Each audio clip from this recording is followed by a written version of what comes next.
Hey guys, welcome back to my channel. If you're new here, my name is Ellie, aka Alchi Swift, and I upload videos about all things Taylor Swift, and sometimes more. For today's video, I thought it would be super fun to go through the Fate of Ophelia music video and talk about all of the Easter eggs in it, because there are a lot. Before we get started, make sure to subscribe if you aren't already, because I upload videos every single Thursday at 3 p.m. Eastern, and they're pretty entertaining, so you definitely don't want to miss out. Also, give this video a thumbs up so that it can get recommended to other people, and comment down below a hand heart emoji, because obviously that's my favorite emoji in the entire world. And yeah, without any further ado, let's get on to the video.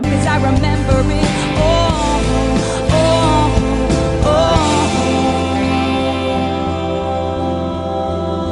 too well. So first up, we have probably one of the most obvious ones.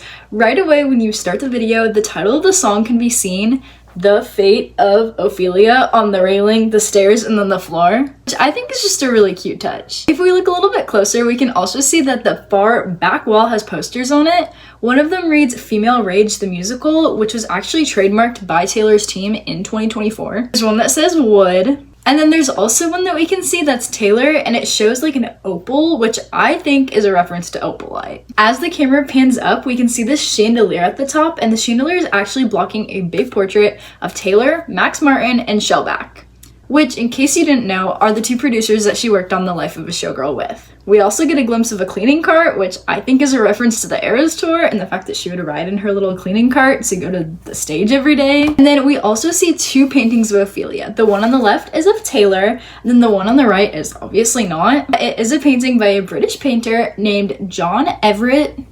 Malaise. I don't know if that's how you say his last name, but he was a British guy and he painted that painting of Ophelia. It's a super famous one. All right, then as we progress, we also see our little orange bird, which I think is an Easter egg to the scene in the Look What You Made Me Do music video, where she's in her little cage and, you know, it's a bird cage, and she's wearing orange, and obviously now the bird is flying free. I think this is meant to be a symbol showing the fact that she owns all her music now, so all her music is free and able to just fly like a bird. There's also a statue of her cat, Olivia Benson, and then on her little plate we see bread, pearls, and a peach. I think the bread is a reference to the fact that she kept talking about sourdough on the New Heights podcast, and then the pearls and the peach are both found in the lyrics of the title track, The Life of a Showgirl, featuring Sabrina Carpenter. When Taylor enters her dressing room, we can see a picture of Travis Kelce pinned up on her mirror. Then we get to the scene where Taylor is on her little ship and it's in a storm. One of the most crucial pieces is the fact that she has red hair, and this is a reference to another famous painting of Ophelia, this time a painting by a man named Arthur Hughes. The scene itself is also a reference to the play The Tempest by Shakespeare, and one thing that I think is interesting is that The Tempest is said to be one of the last plays that Shakespeare wrote alone, and I think this is a very subtle reference to the fact that Taylor is no longer alone. Obviously, she's engaged, she's found her true love,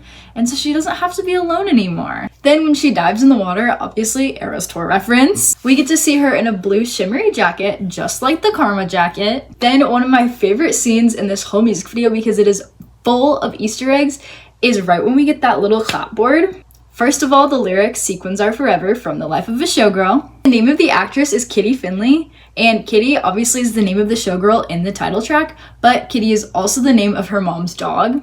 And Finley is her mom's maiden name and also the last name of Taylor's grandma, Marjorie, who she wrote the song Marjorie about. And Marjorie was also an opera singer, so kind of a showgirl in her own right. It also says Take 100, which we can see in two ways. Obviously, first of all, we have the lyric Keep It 100, but then we also have the fact that Travis Kelce's jersey number is 87 and Taylor's lucky number is 13, and 87 plus 13 equals 100.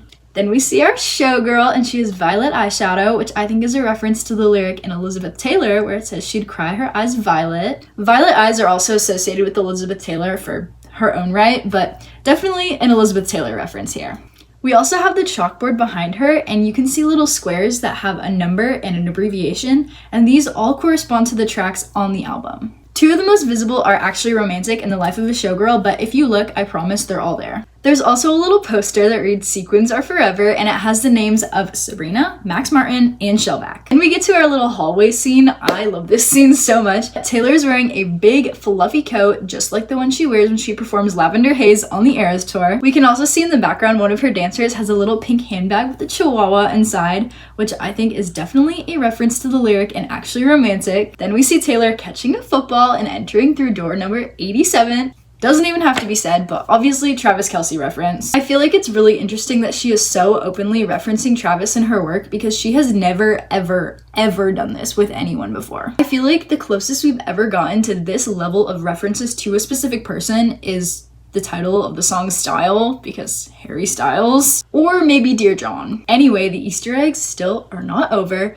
We have Taylor entering the bathroom and we can see the Oscar on the floor, which is also a lyric. This lyric in particular comes from Wishlist. And then at the end we see her laying in the bath, which is also another reference to Ophelia. So many Ophelia references in this music video, which makes sense because it's the Fate of Ophelia, but I just think it's really cool how she combined all these theatrical elements and made it her own. Anyway, that is it for today's video. I hope you guys enjoyed. If you did, please make sure to subscribe because you made it to the end of the video, so you obviously enjoyed it. And yeah, give this video a thumbs up if you haven't already, and comment down below your favorite song from the life of a showgirl because I'm curious to know. And yeah, thank you guys so much for watching. I love you guys so much. I hope you know that you are all amazing, wonderful, intelligent, smart, creative human beings. And yeah, love you guys.